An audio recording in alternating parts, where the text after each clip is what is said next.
Hello, hello, hello. Bienvenidos a otro episodio de Amiga Date Cuenta. En el día de hoy vamos a hablar de un tema bastante interesante. Nos acompaña Daniel Reyes. Daniel, bienvenido. Hola, gracias. Daniel es colega, aparte de colega también muy buen amigo. Daniel trabaja con... Bueno, actualmente trabajo en COIN, que es un centro que ofrece servicio a poblaciones vulnerables, Como por ejemplo, pacientes con VIH, miembros de la comunidad LGBT, usuarios de drogas, entre otros. eso está muy interesante. Ujú. Vamos a seguir tocando eso después porque yo sé que puede levantar inquietudes. Hay mucha tela por donde cortar. Sí, hay mucha tela de cortar ahí. Te voy a traer para otro episodio. Dale. Pero en el día de hoy vamos a hablar un poquito sobre cómo enfrentamos situaciones que son difíciles, Ujú. pero de manera más específica, el momento en el que uno se da cuenta que tiene ansiedad o que tiene depresión y que uno se encuentra como un poquito inestable, Ujú. emocionalmente hablando. Ujú. Tú y yo ahorita hablábamos sobre que antes de que ocurra un momento de crisis o en el momento en el que tú te das cuenta de que tú tienes estable emocionalmente, que hay como un momento de calma, Ujú. a eso se le conoce como homeostasis. Tú me comentaste, ¿tú me podrías hablar un poquito más sobre eso? Sí, claro. Previo a la crisis vivimos en un equilibrio que obviamente tiene sus altas y bajas, pero cuando se presenta la crisis hay un cambio, dependiendo del caso, ¿no? Que puede ser radical y te lleva a que, bueno, tengo que hacer algo para enfrentar esta nueva realidad, este nuevo cambio que se ha Ujú, presentado en mi vida. ujú.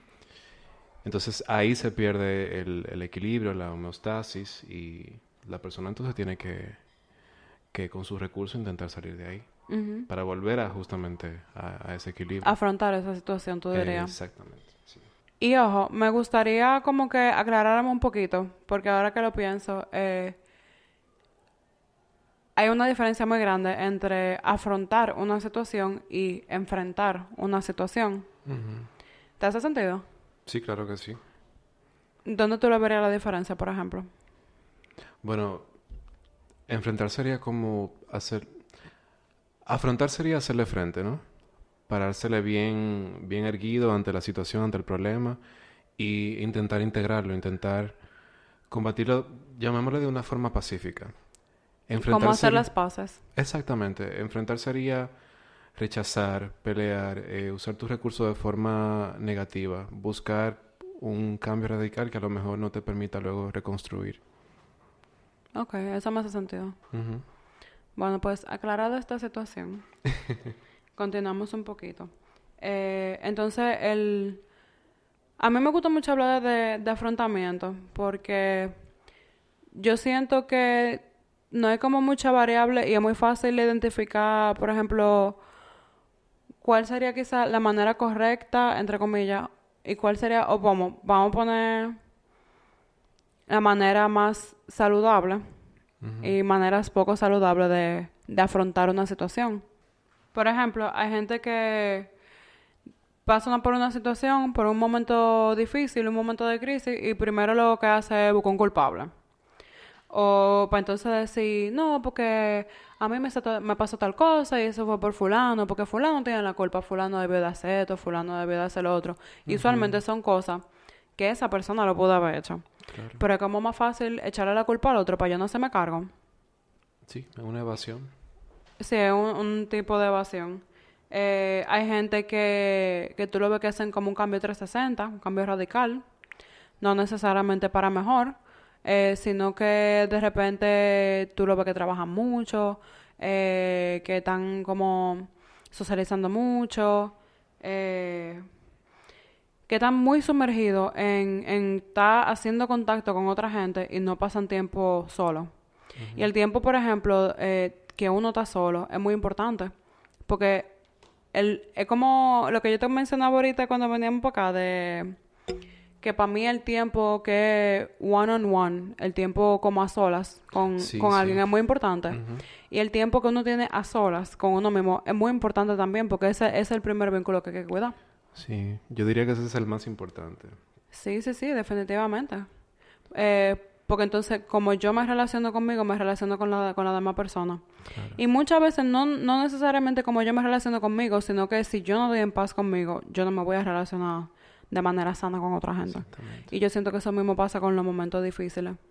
Hay gente que se hunde, o no se hunde, sino que se sumerge, es la palabra, en comida, en sustancia, en alcohol, en sexo, en grupos religiosos al punto que se vuelven fanáticos, Ujú. como para eso mismo, para seguir evitando.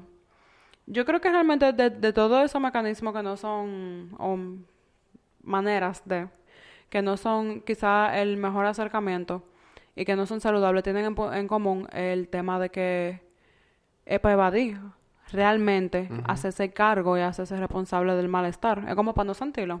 Sí, sí. Es porque cada uno cuenta como con su pequeña ventanita de tolerancia, ¿no? Y... Hablemos de eso. ¿Qué es la ventana de tolerancia emocional? Dale. Bueno, cuando nos encontramos en ese equilibrio que hablamos al principio, estamos en el punto medio de la ventana. Ahora, cuando se presenta momentos de inestabilidad emocional, perdón, fluctuamos en puntos bajos, puntos altos. Y hay momentos bastante críticos de mucha inestabilidad que simplemente nos sacan de esa ventana, porque en ese momento no contamos con los recursos, o quizás que no pensamos que contamos con los recursos, y es como que tú tiras un libro por la ventana, básicamente, se salió de ti. Me gustaría también aclarar como que es muy importante que el que esté escuchando esto entienda lo que es la ventana de tolerancia emocional. ¿Por qué? Hay una frasecita que dice como que sea amable con el otro porque tú no sabes por lo que esa persona está pasando. Una persona que está, como tú dijiste ahorita, en equilibrio, en homeostasis, es una persona que tiene acceso a la creatividad, que tiene acceso a tomar decisiones en cuanto a su vida. Es una persona que puede aprender cosas, que se siente motivada, Una red de apoyo también. que tiene una red de apoyo. ¿Por qué? Porque se puede mover lo suficiente como para hacer lo que quiere hacer, pero también está en el periodo de que se puede dar el espacio de estar en calma, como en ese equilibrio. Sí. La palabra lo dice. Lo que tú mencionabas ahorita de las subidas y bajadas tiene que ver mucho con la parte de que cuando una persona sube en su ventana de tolerancia emocional, imagínense una montaña rusa. Cuando tú subes, es como si tú estuvieras muy alterado y no tuviera manera de, quizá como de recogerte en el momento. Como por ejemplo los momentos críticos, que son los momentos difíciles de lo que hablábamos ahorita. Sí, sí. Pero también cuando uno está muy abajo, sigue siendo un momento de inestabilidad. Porque una gente que está muy por debajo de lo que sería su norma, cada quien tiene su norma, claro está, cada quien tiene su manera de estar regulado y su manera de estar en equilibrio. Hay gente que naturalmente son más activas que otra, hay gente que naturalmente son más pausadas que otra y eso no tiene que ver. Hacemos referencia muy de manera específica a cuando son desajustes emocionales. Como que hay que volver a reajustar toda Poner la fichita no Sí, poner la fichita donde van. en la caja, sí. Entonces, las personas que están muy por debajo son gente como la persona que tiene depresión. Sí. Imagínense que una persona que tiene ansiedad o que está en episodio de manía, de que lo quiero hacer todo, de que lo puedo hacer todo, Talla ribota. talla ribota.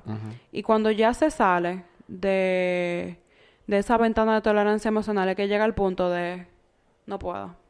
Ya son obviamente situaciones de mucho estrés, de un estrés crónico, que fue como que ya me desbordé. Esto sobrepasó mi límite, hasta aquí yo llego, de aquí no puedo más. Muy bien. Y eso nos pasa a todos. Sí, a todos nos pasa en algún momento. Entonces ahí es que entran los modos de afrontamiento, que pueden ser productivos como puede que no lo sean. Podemos en cualquier momento salirnos de la ventana de tolerancia, porque sabemos que la vida está llena de momentos que nos pueden sacar del equilibrio. Y sobre todo que si hay un momento que es difícil, también depende de cómo tú estés por dentro, porque si de repente ya tú estabas en desequilibrio por historial de trauma, porque recientemente estás saliendo de otro momento difícil, porque estás cansado, Sí, Óyeme, hasta puede ser algo súper sencillo como simplemente tener hambre. Está mal sí. comido. Eso pone a la gente loca. A mí me pone horrible. Me desencaja totalmente. Bueno, cuando te faltan esos 10 pesos para ese chimi. Pues No. empanada. No, pero sí, sí, realmente yo conecto mucho con lo que tú estás diciendo, Sara. Y vamos a hablar un poquito de los modelos de afrontamiento que tú estabas mencionando ahorita. Sí, me puse a pensar un poco en los modos de enfrentamiento que manejamos en la comunidad joven del país. Porque vivimos en una sociedad en la que ser débil es, ser débil entre comillas, ¿no? Es Ujú, algo que hasta se puede sentenciar. Porque ujú. estamos en una vorágine de competitividad, de que yo tengo que El ser que más hace. El exactamente. que más está Entonces, haciendo. cualquier momento de debilidad se ve como algo sumamente malo, entonces mucha gente se reprime y pensamos que poniéndole esa curita o intentando tapar la filtración, Ujú. eso va a desaparecer. Pero en algún momento, lo que está haciendo realmente es acumularse y en algún momento va a salir y va a salir peor. Y va a salir con presión. Exactamente.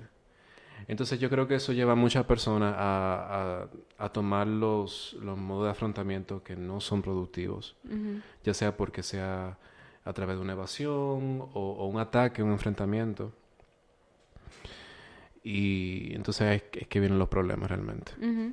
Sí, me gusta mucho eso que tú dices porque de repente evadir es más sencillo y como llevar el foco a otra cosa es más fácil que simplemente sentarse y procesarlo. Ujú. Y pienso, por ejemplo, en momentos de crisis como por ejemplo alguna pérdida. No necesariamente tiene que ser de algún ser querido, puede ser una pérdida como por ejemplo que se te dañó tu computadora. Sí. Tu computadora de toda la vida, que ahí está tu vida entera y tú recuperas toda la información y todo lo que tú quieras, pero esa era tu computadora. Ujú. Eh, y a mí particularmente, yo siento ese tipo de apego con las cosas, por ejemplo, porque yo conservo mucho la cosa para que me duren. En mi casa esa era la norma, como que cuídalo mucho para que te dure mucho y le puedas sacar el provecho. Claro, sobre todo si fue por tus propios medios que la conseguiste. Sí, sí. Y es como que, bueno, ya yo entiendo que me dio lo que me iba a dar, pero por ejemplo, en el momento que yo me di cuenta de eso, hace como 3 años de que yo ya estaba en las últimas, Ujú. fue cuando yo iba a hacer la tesis y yo duré todo ese tiempo haciéndome la loca.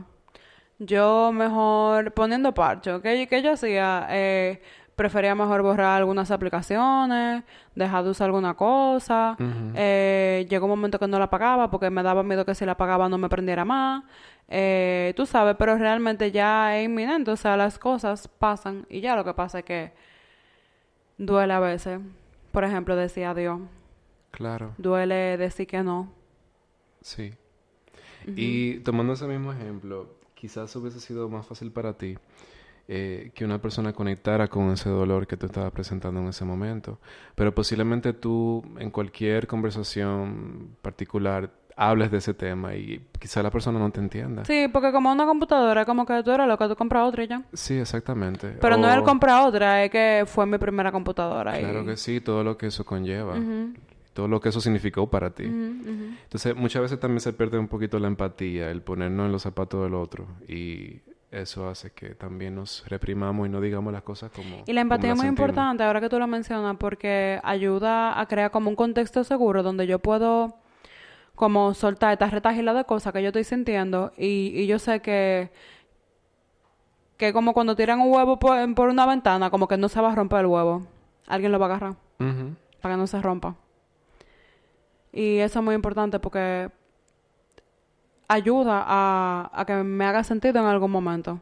A que me duela lo que me vaya a doler y que de repente está bien, ya no me duele más, fue doloroso, pero ya yo pude pasar eso y ahora qué yo hago. Cuando antes de comenzar a grabar, tú me comentaste que tú tenías una anécdota que tú querías hacer. Ah, sí. Bueno, sí, realmente la anécdota tiene que ver mucho con este tema y también con depresión. Así que me parece que será bastante buena para este episodio.